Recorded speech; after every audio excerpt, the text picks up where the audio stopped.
人はいつかそれに名をつけた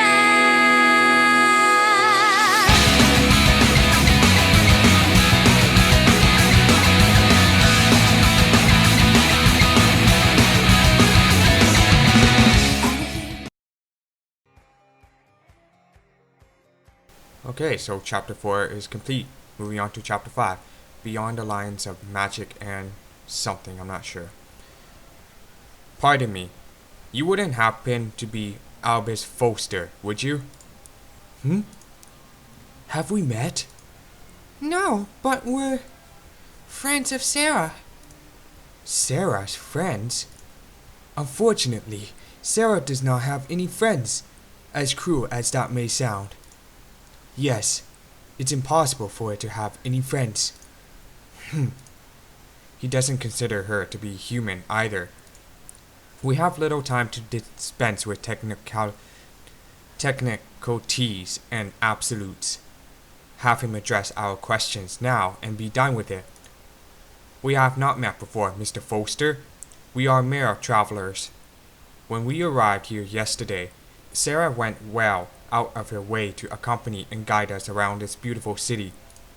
Although she may be a complete stranger, we are both quite fond of her. But yesterday, we learned that she was apprehended for offering charity to us from the mana mine of your employer. The head of Zevit's enterprise personally informed us of his decision to follow through with her punishment. Rudo did inform me that he had prior business to attend to before yesterday's board meeting, so he spoke with you about Sarah. Mr. Foster, if you could spare a moment of your time, we would greatly appreciate it. We have so many questions. Unfortunately for you, other matters have left me destitute of all available time. While you may have a multitude of questions concerning a subject proprietary to our company, I am not at liberty to share such details with any. I hate to interrupt you, but I thought you should know that when we first met Sarah, she introduced herself as Ruin to us both. It did what? You mean to tell me? It couldn't be. But how? This seemingly gentle, but unexpectedly tight-lipped individual suddenly began stammering his sharp speech. His reaction is similar to Rudo Zevit's. I suppose anyone involved with Sarah would react the same way. Thank you for the nudge, Selfine. Now it's my turn to follow through. I give you my word, Mr. Foster. If this matter does not pertain to you specifically, in any way, we will take our leave. But if it does, I implore you to assist us in our plight. We need you to help us fill in the gaps of the jigsaw puzzle known as Sarah. Please share what you know. Then, I suggest we take these conversations elsewhere. Progress at last. Our lodging is near the outskirts of the city. Would that be an appropriate setting to resume this conversation? Is it just the two of you? Yes, why? Do not you feel that it would be rather thoughtless to return to your lodgings with a grown man, especially at this hour? Thoughtless? Whatever might you mean? I do not believe that gender plays an especially important role in the company we keep, regardless of the hour of the day. I suppose this may be considered a difference in cultural perspectives. Nevertheless, I must decline your proposed locale. I suggest we move to the water fountain in the central district. There will be a residual presence of people there, but it will be far easier to conduct a conversation without the noise of the tavern. I will meet you both there later. I must first finish my meal and humor that sneering waiter near the counter. Contrary to your appearances, he's frustratingly forward. Selfine? What's the matter? I have a feeling that this locale may be under a hierarchical system, where men are mainly in dominant positions of power. That couldn't be right. Personally, I find it hard to believe that they could have this advanced in a civilization if such a hierarchy were in place. There's a chance, though, Ratana. Without any skill in Minecraft or Battlecraft, men are physically more imposing than women. Rux and Hyde had a similar system in place long ago, before the advent of Minecraft. Androcentrism. This day and age has no place for such a senseless ideology. That would explain the tone of his response to our initial inquiry. Everything I learned about Katia gives the impression that I could liken to daily drinking. Fantastic, then foul. Is something on your mind? Well, the thought of being a girl in that sort of system is just intimidating to me. The concept of violence is common in every culture, Selfine, but at least in Rux and Hyde, violence never stemmed from the ideology of chauvinism. I know that, but it's just... Do you really think that we'll be able to see eye to eye on Sarah if Mr. Foster approaching this from a position of dominance? I see where you're coming from now. In that event, I must insist that you approach from the position of the future Queen of Rux and Hyde. If Albus Foster's reaction was any indication, I'm certain he will be willing to meet eye to eye with us and treat our common concern earnestly. I really hope he does. Let's just hope. Now we're back to Fountain. I'm sorry for the delay. Please, we are the ones in convincing you. Out of morbid curiosity, who was it that informed you to seek me out? Oh, we disclosed the identity of our informant. I see. It was Hertzwan. Is he doing well? That would depend on your definition of doing well. If you considered his regular consumption of ale and alcohol, then I suppose he is doing well. Huh, that sounds like the Hertzwan I know. Would it be forward of me to presume that you haven't met with him for some time? Not at all. It's true, we haven't seen each other for quite some time now. Things happened when we last met. In any case, I believe it would be rude of me to continue any further without a proper introduction.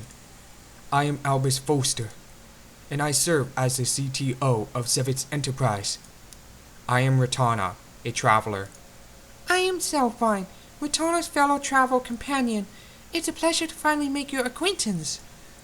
Before we proceed any further, I have an unrelated question that I was hoping you could answer. I've been dying to have this answered since yesterday. What is the meaning of the three-lettered term you spoke? Rudo Sevitz mentioned something similar during his introduction, but didn't elaborate. Oh, CTO. It's shorthanded for Chief Technology Officer. My role and title in Sevitz Enterprise. I am the lead developer and director of many the company's technological projects. Interesting. Then why not just spell it out altogether? Rudo is the Chief Executive Officer, which is the highest position of any company, meaning that he is the only person in Sevitz Enterprise who wields absolute authority. That's quite a position. So he is akin to a king. I suppose these abbreviated titles were exactly the same as our titles for royalty. Chief Executive. Okay, so, he's the king of the company then? In the matter of speaking, he has the final say in everything, but he cannot have anyone who displeases him executed. I see now. I don't suppose you come from a place with this sort of hierarchical system. In the matter of speaking. Do forgive me for commenting, but if I am not mistaken, you appear much older than Rudo Sevitz. So how is it that he is allowed to wield absolute authority? There's nothing to forgive, my dear. Many would agree. Rudo is quite young to be the CEO of an entire company, especially at the age of 22. He's only 22? He's 3 years older than me. And already a king? He's 3 years older than you, Ratana. That stern scowl of his makes him look twice as old. Well, she's 19. That makes a difference. He's very gifted at managing the company as its sole CEO, but he's also an avid learner, as well as open-minded. I, on the other hand, stick to what I know. Mr. Foster! Hmm? Correct me if I'm wrong, but is this company really big? You make it sound like Rito Zevitz is carrying the weight of the world on his shoulders. That's one way to put it. Zevitz Enterprise is the largest conglomerate entity out of all combined sectors in the Outer Pole. So, is there a sort of rite of passage that CEOs have to go through in order for them to gain their positions of power? Rite of passage? Yes. A rite of passage. Not in particular. Usually there's a party to commemorate every promotion, if that's what you're referring to. Party? It's a celebratory event. Well, that's not exactly what I thought it meant. Then, I'll try to elaborate. So, during our travels, we came across a certain kingdom. And in this kingdom, they have a rite of passage known as the Path Down. Path Down is when the life experiences and wisdom of former rulers are passed down to each successive generation's ruler. It is said that the wisdom of these past rulers are inherited by each generation's heir to the throne. Historically, the reign of each monarch has been long and prosperous because of this. And with this prosperity comes a sense of pacification and unity amongst the populace of that kingdom for each and every successive generation. You're not joking, are you? I am not, which is why I was curious as to whether or not the current ruler, I mean CEO, has undergone any similar rite in order to attain the power that he has now. Correct me if I'm wrong, but do these past rulers somehow educate and groom the heir's judgments in order to instill a sense of proper rulership? Through books, perhaps? Anyway, I suppose you could say that the past rulers guide the heir in some way, but in a more direct manner than just education or grooming. If I had to liken to something, I would say it's like the act of directly passing down those life experiences and wisdom. Albus tilted his head at an angle that shrieked of skepticism. Direct transmission, without the investment of time necessary for education or grooming? I don't believe that's even possible. Not for the people of the Outer Pole, at least. We can only express ourselves through actions and speech, but not through indirect means. And time is certainly a necessary factor for both. What you are suggesting is the direct and immediate transmission of life experiences and wisdom, without recipient having experienced either themselves. And if I surmised your question correctly, Rito Zevitz did not undergo a rite of passage for his power. It's not possible for the people of the Outer Pole. Why would you ask such a question, Miss Selfine? Well, that's because... We are both on a journey of enlightenment, Mr. Foster. We are learning about all sorts of cultural differences that we've experienced thus far, and observing how much or how little in common our homeland has with the rest of the world. We wanted to see if your culture shared a similar rite of passage with another nations. That sounds like quite an undertaking exploring the entire world, especially in this day and age. I envied you both. If my life wasn't bound to the Outer Pole, perhaps I would have gone out and explored the world, as you two have. But I digress. Let's get to the meat of the matter, shall we? For confirmation's sake, the two of you audibly heard Sarah introduce herself as Ruin, correct? Yes. Did you know the real Ruin, Mr. Foster? Did I know her? Of course I did. I was like an uncle to her, and she was like a niece to me. I was a close confidant and good friend to both Rudo and Ruin's father, Sid Sevitz. We both built Sevitz Enterprises from the ground up. Impressive. Albus Foster is like an advisor to the company's king. How did Hertzwan ever come to earn the acquaintance of a man of such quality? Was he as a good friend, Mr. Foster? Yes. He passed away 3 years ago. Of natural causes? His son is only 22 years old, so I would imagine he was at least middle-aged. That story takes some dedication to get through.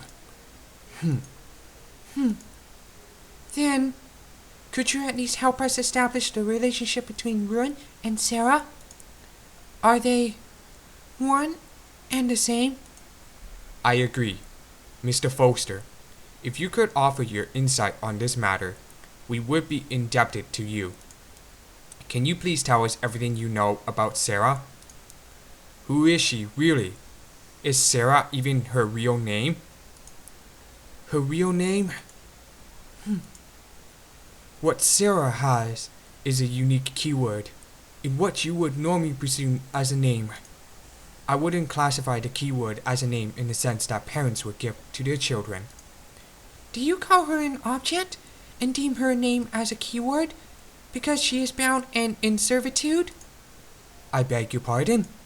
As we stated before, we are travelers and are completely unfamiliar to the customs and practices of the Outer Pole.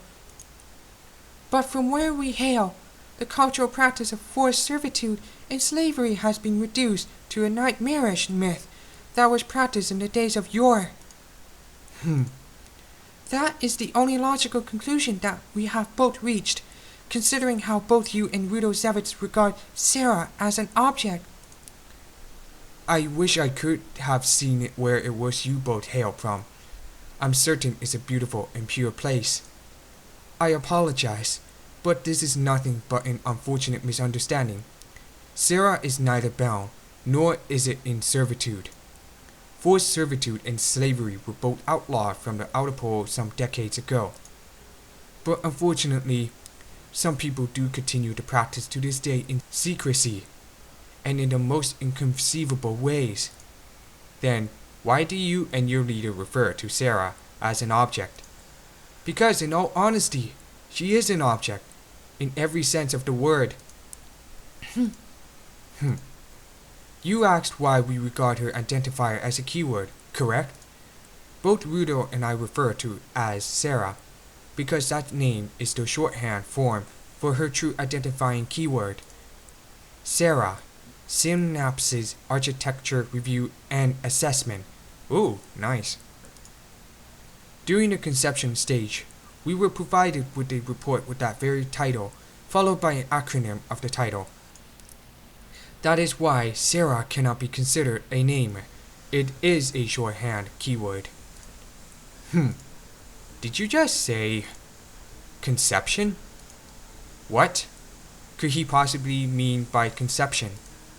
I don't understand. When Sid Sevitz was still alive and the CEO of Sevitz Enterprise, he conceived a genius method of excavating the lethal monomines of the Outer Pole. Sarah is the product of his conception. Sarah is a machine. You're not saying that in jest, are you? A machine? Currently, Sevitz Enterprise exists to do one thing very efficiently, producing alternative energy sources to keep Kadia and the Outer Pole alive. Wait just a moment, Mr. Foster. Are you using the definition of a machine in the sense that a normal person would when referring to a grandfather clock? Well, if you add a few more dimensions to said grandfather clock, it would be closer to my definition of machine. But in essence, yes. With all due respect, Mr. Foster, I must honestly say that I do not believe you. Not many people would, to be perfectly honest. Machines are automated, but they do not possess sentences. Elaborate. If Sarah was a machine, then everything we did together could not have been possible. Her sentience guided us, and made running errands a possible task. She knew where to lead us, she could make decisions for herself, and she demonstrated care and compassion for her fellow man. Intriguing. Tell me, Miss Ratana, are you well acquainted with the underlying mechanism of perception? Not entirely, no. I do not in any way consider myself to be an expert. People often seek to disapprove of conceptual, ethereal matters by hearkening back to their personal perceptions. What they see is what they believe. Your perceptions have led me to conclude that neither of you has had to experience the hardships of the outer pole. Far from it, in fact.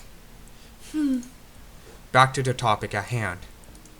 Based on what I have observed, I can only conclude that you both have manipulated her into believing that she is an obedient machine, forcing her to forego her humanity. And it would only make logical sense that way, given the few pieces of a puzzle that is still far from complete. I will not force my perception onto either of you. In fact, if I were in your place and you both were in mine, I would find my own assertions to be quite absurd. Realistically speaking, it is absurd. That's enough, Ratana. Let's hear Mr. Foster out. He is correct. We only have a few pieces of a much larger puzzle, one that even I feel is still far from complete. We can't judge without knowing everything first. Then, we will abide by King Valhalla's old adage. Very well. Intriguing dynamic. Their interactions almost reminds me of the relationship that Sid and I had. I apologize for subjecting you to skeptical cynicism, but your assertion is quite difficult to accept, especially without any evidence. I can believe it. There are so many pies that Sid had his fingers in, that even I am still being kept in the dark. Mr. Foster, Yes? if I had some time to spare, I thought I might demonstrate Monocrafte as a token of your willingness to meet with us. Did you just say Monocrafte? Are you both Monocrafters? We are, Mr. Foster. We hail from a land which is rich and plentiful in both Mana and Monocrafte wisdom. The thought never occurred to me that you both might travel here from somewhere within the inner pole. Are you certain of this, Miss Alpine? Wouldn't initiating Monocrafte accelerate Monoshock? When we met Widow Savitz, he estimated that we had 3 or 4 days remaining. And even though remaining here adds to the risk of succumbing to Monoshock sooner, we are taking that risk. Incredible. Despite being aware of the impending danger to your own lives, you both have decided to remain until the matter of Sarah is settled. You both are even willing to divulge your backgrounds, which are nigh taboo to Cadians, to an utter stranger, for the sake of a machine. It wouldn't be fair for either of us to ask more of you without sharing a little something about ourselves. And I do appreciate the sentiment. Make no mistake. Unfortunately, I am short on time, and must regretfully decline your offer. I must prepare to be confined to my office for the remainder of this week and into next, starting tomorrow. There's much to be done in the little time I have remaining tonight, as well. Uh-huh. That won't be an issue. Casing a particular Monocrafte will not leave you bereft of your remaining evening. Ratana, serious. This will only take a few moments to cast. I'm not quite sure I follow. Casting. Will you be casting a spell on me? Please, Mr. Foster. We ask you to trust us, just for a brief moment. We want to share and exchange information with you, without taking up too much of your precious time. If there's anything that you'd like to know about us, we can share it directly. If you'd like to learn about our homeland, our culture, anything, it will take but an instant. An instant? Share it directly. Before we proceed, are you in any way in our proposal? I am. but there's really little time that I may spare. As much as I love to tell you both everything, the reality is that I am under the constraint of time. Fret not, Mr. Foster. In a few moments, you will come to understand what this particular Minecraft Day does. Will you trust us, Miss Albus Foster? Yes. Yes, I will trust you. Thank you so much for understanding. Ratana, may I have a small stimulus? Your wish is my command. I didn't expect to garner a demonstrate in Minecraft Day tonight. Strangely enough, I am simultaneously anxious and excited to be allowed such a rare opportunity. We'll fill you in on the details after we're all alone. Okay? All alone? Salvine. Oh, she's glowing. A supple, yet gleaming aura of mana enveloped Salvine. She initiated the incantation interval and is concentrating our mana energies for casting Minecraft Day. The absence of ample mana streams to supplement and stabilize my purified mana is difficult. I never thought that the incantation interval would require my entire focus and drain me of stamina. How can Ratana craft her Transcendian sword so effortlessly? I think I'm almost there. Salvine's eyelids parted ways, unveiling her pristine large eyes and blue irises. She's ready to cast her Minecraft Day. What's the meaning of this? Her eyes appeared richer and more vibrant than before. The sheen of her blonde hair appears to be sparkling. Even her skin seems to be glowing. Is this all due to the magic of Minecraft Day? Are you ready, Mr. Foster? I am. Okay, then just bear with me for a moment. Salvine pressed her right index and middle fingers together and lightly touched Albus' forehead. Are you okay, Miss Salvine? I shouldn't say miss.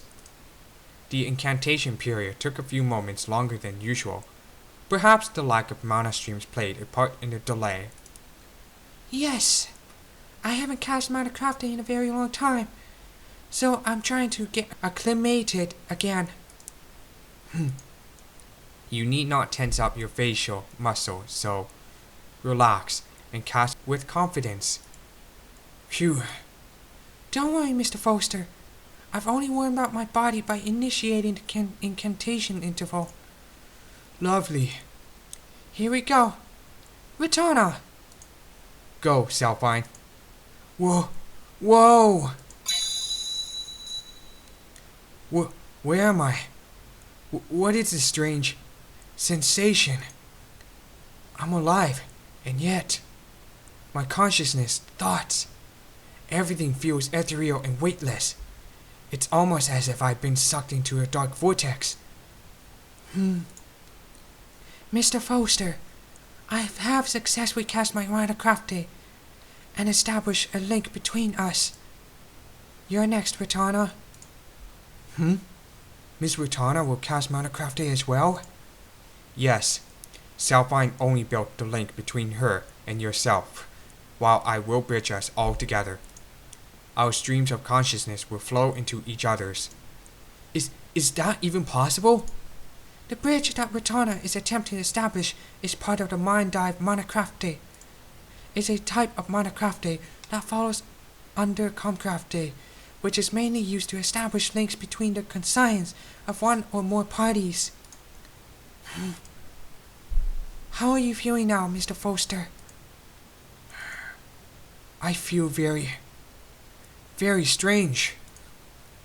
It almost feels as if the noise from my surroundings is dying into an unsettling silence, as if I have been trapped inside a jar. And yet, I feel no discomfort because I am not alone in this jar. I feel Salvine's faint presence, which is becoming more pronounced by the moment. You look ready, Ratana. Join in at any time. Understood. I felt an additional presence join mine. Is this Miss Ratana? I am at a profound loss for words that can accurately describe the sensation. Now that we're all together, let's dive deeper. Where is this? Is this Laboratory 9? How is this even possible? We are now in the realm of Mydia. We have entered your subconscious through the Mind Dive Monocraft. In other words, this realm is the manifestation of my subconsciousness. My subconscious is being manifested? My thoughts are flowing out. Audibly? They are, and we are indeed within your subconscious, Mr. Foster. This is my subconscious? By entering your subconscious, Ratana and I have made it so that none of us are bound by the flow of time, while we continue our earlier conversation. Now that we are linked, every thought that this is born within my mind may be received by both Ratana and you, and likewise. I just heard her speak without actually moving her lips. I understand that receiving another person's thoughts may feel overwhelming at first, but you will soon become accustomed to the routine. Accustomed? I'm still struggling to accept everything that I am experiencing at the moment. Under optimal circumstances, the Mind Dive Monocraft assists in the instantaneous facilitation of exchanges. How the exchanges manifest is irrelevant. The underlying purpose is to conduct conversations in a briefest of moments. An hour's conversation could be concluded in a few minutes, but since you're still getting acclimated, we're going to just take our time. Usually, the more participants in a Mind Dive facilitated conversation there are, the longer it takes. We should treat this like we would a normal spoken conversation first, before proceeding through our thoughts. That would be wonderful. Is it wonderful? I don't have the faintest clue what I should do. Is it wonderful? I don't have the faintest clue what I should do. While you're repeating yourself.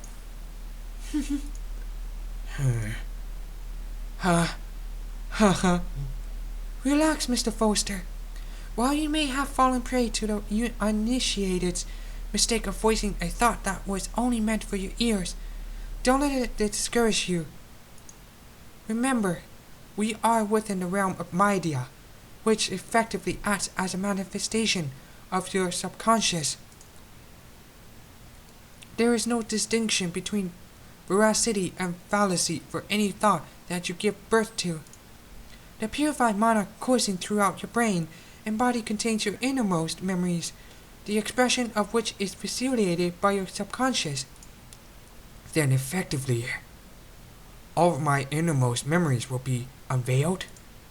Only if you allowed yourself to express each and every one. Thankfully, a filter for catching the more private ones exists. While you are within the realm of Mydia, your conscious mind may play an active role in preventing your subconsciousness from unveiling sensitive information. You can control what emotions, memories, and thoughts you want us to hear, while keeping your innermost thoughts safe. If your conscious mind is preventing sensitive thoughts from streaming out, we are powerless to force you to unveil those thoughts. Essentially, we hear the selected pieces of information that you want to share with us, while withholding everything else that may be too private to disclose. I understand now. I just never experienced or witnessed something so magical before. The Mind Dive Monocraft is among the few unique Monocraft in existence. Only the recipients of the Path Down Monocraft, namely the ruling monarch and the heir to the throne of Ruxenheide, may utilize it. It's not an important fact that needs to be heard by Albus, so I am actively filtering these thoughts to myself. This changes everything. Since I'm no longer strapped for time, this means we can engage in a long and leisurely chat. Your observation is accurate, but that doesn't mean that we intend to reside long in your subconscious. Are you becoming accustomed to communicating through your thoughts? If you think you're ready, then we'd like to delve into the details concerning Sarah. If you're ready to share, then those thoughts should enter your stream of consciousness and flow out for us both to hear.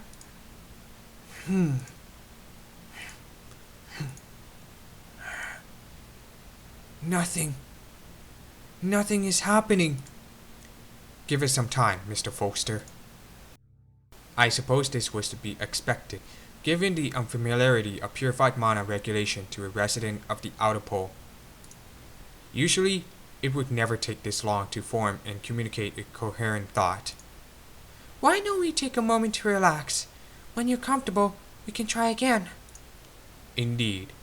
Although it is unfavorable for us, we really do have all the time in the world right now. In time, you will be able to convey and control your thoughts at will. Thank you both. Even now, I am still quite in awe of these turn of events. And with each exchange you both make with me, the more pleasantly surprised I am by your heartfelt sincerity. I am genuinely touched by both your thoughts, which are tinged with care and compassion. Strangely enough, we feel the same about you too. This manifestation of your subconscious is beautiful, clean, and pristine. It represents your best quality, Mr. Foster. Your subconscious is incredibly stable, which is representative of your mental state of mind as well. Southbound is correct. Your stable state of mind has allowed us all to communicate through Comcraft without any issue. If your state of mind was the complete opposite, with qualities that were unstable and antisocial, your subconscious would have manifested into something bleak, dark, and sullen. Interesting. And while I hate to disappoint you both, I must admit that I have been known to cross a moral line or two in order to achieve my personal agenda. Which begs the question, how do I know that neither of you is really a spy after Zevitz Enterprises' secrets? For all I know, you both could have been coached by Hyvis in order to lull me into a false sense of security. I knew he fostered suspicions about us. He actually has, for quite some time. But now, I actually feel quite foolish for doubting you both. Now that I can sense your pure personalities in my heart, this is the final conclusion that I have reached, based on my findings to date. But more importantly, I know now that you both care deeply for Sarah and would do anything to help with it. Well, he's finally sent his first thoughts down the stream. There you go.